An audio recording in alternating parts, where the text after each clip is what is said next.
Nadie sabía su nombre, pero pasaba por tu ciudad en silencio, viajando en tren. Mataba, desaparecía y volvía a cruzar la frontera como un fantasma. Pero lo que lo hacía realmente peligroso no era cómo atacaba, sino cómo desaparecía. Hoy, en La realidad lo supera, vamos a adentrarnos en una de las historias más inquietantes que cruzó fronteras sin dejar rastro. El caso de Ángel Maturino Reséndiz. Para algunos, solo era un hombre solitario que viajaba en tren. Para otros, una sombra imposible de atrapar. Lo llamaban el asesino del ferrocarril, pero su verdadero poder no estaba en cómo elegía a sus víctimas, sino en cómo lograba esfumarse después. ¿Cómo un solo hombre burló a las autoridades de 2 países durante años? ¿Por qué elegía casas aleatorias en pueblos tranquilos? ¿Y qué lo impulsaba a seguir? Esta no es solo una historia de crímenes, es una historia de identidades falsas, escapes imposibles y una red de pistas que parecían no conducir a nada, hasta que ya era demasiado tarde. Ángel Maturino Reséndiz nació el 1 de agosto de 1960 en Izúcar de Matamoros, un pueblo en Puebla, México.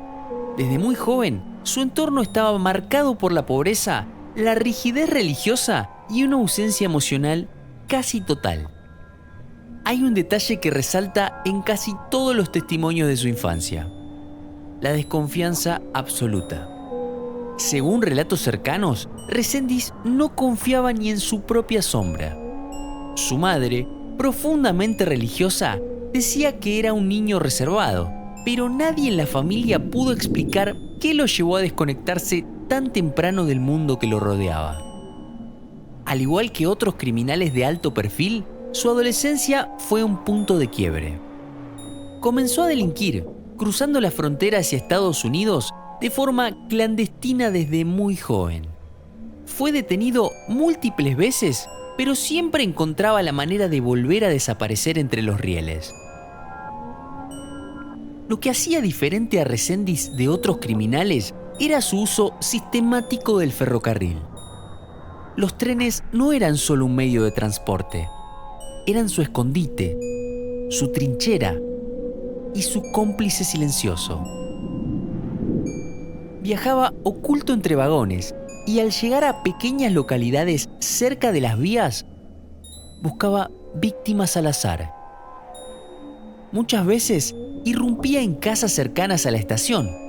Otras veces se instalaba días antes para observar el comportamiento de sus potenciales blancos. El ferrocarril le ofrecía algo que los criminales comunes no tienen: desaparición instantánea.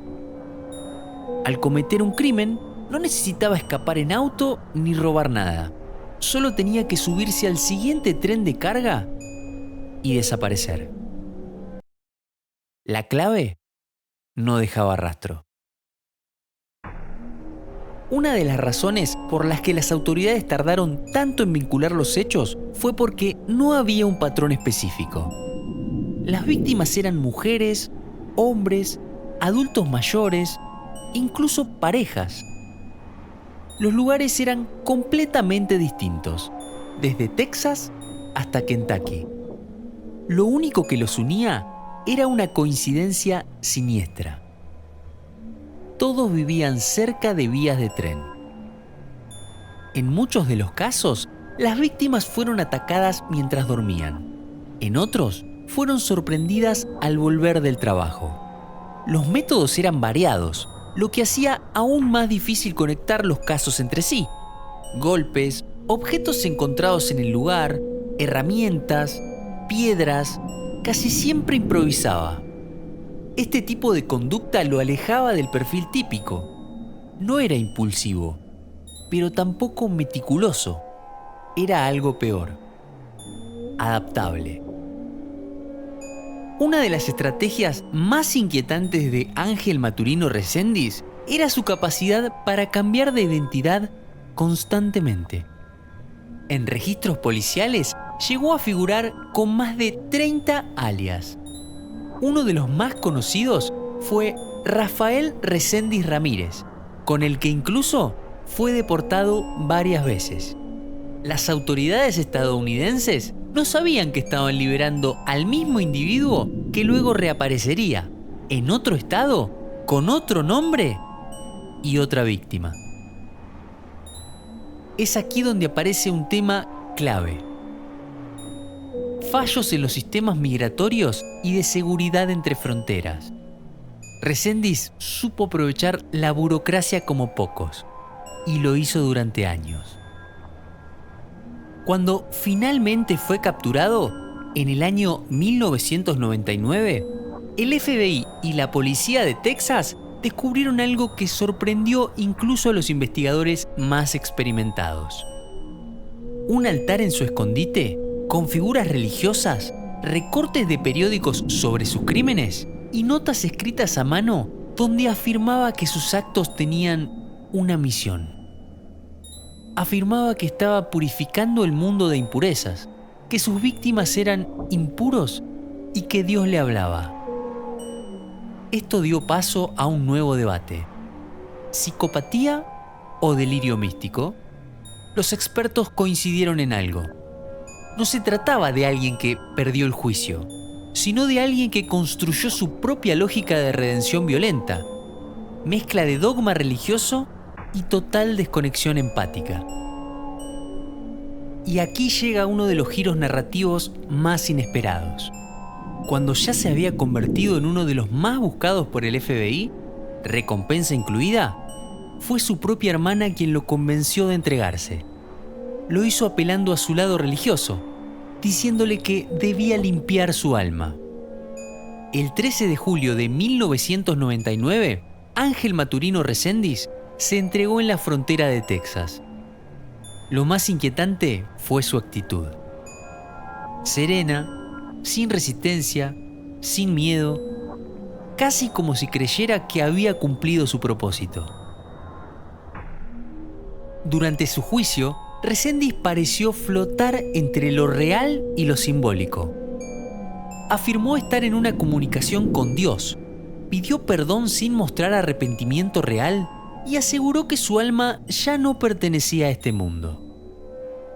Fue declarado culpable y condenado a la pena máxima.